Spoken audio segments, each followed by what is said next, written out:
So when we're trying to move really fast with video, we are going to hit the max speed of particular motors.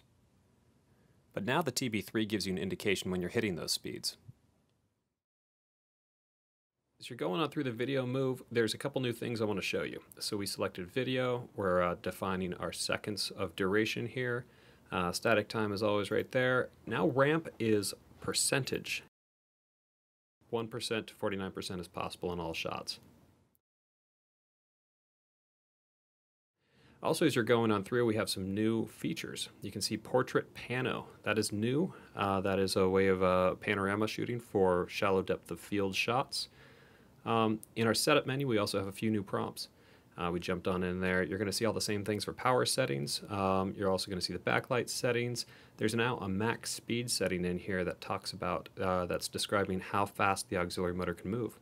You can also see the aux reversed is an option now to turn that on or off, and that's in case you're standing in front or behind of the camera or behind the camera, and the rocking doesn't make sense. I rock right, it goes left, that doesn't make sense. You can turn on the reverse.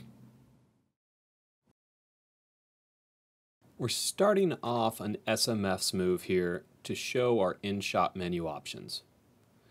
Now, when you've enabled pause through the setup menu, you can hit both the C and the Z buttons on the remote control while the shot's underway, and you'll jump into this new menu. So right at shot 20 here, we're going to do that. When that you'll see several options here. We can resume, restart, or we can go to end. We can also go to a particular frame of the shot and have the TB3 move forward or back to that. We can also see that we have an interval selection in there as now. So right now we're going to go through and just go back to start. TB3 runs back to the start, waits for you, and you can start it back up again. We're going to jump back into that menu again and show you a couple other options. This time we're going to say we're going to go to the end. And you can see the TB3 powers on up, and just like with all the other moves in here, we are now feathered, so your move to end is nice and smooth and fast. Now we're jumping on in, and we're going to jump into the in-shot menu, and we're going to select our go to frame. And you can see that we had 3 frames set. We actually selected 3 frames so it didn't move. That's where we were. We jump back in there. We're going up to 42, 43 frames right there. It's going to jump on in.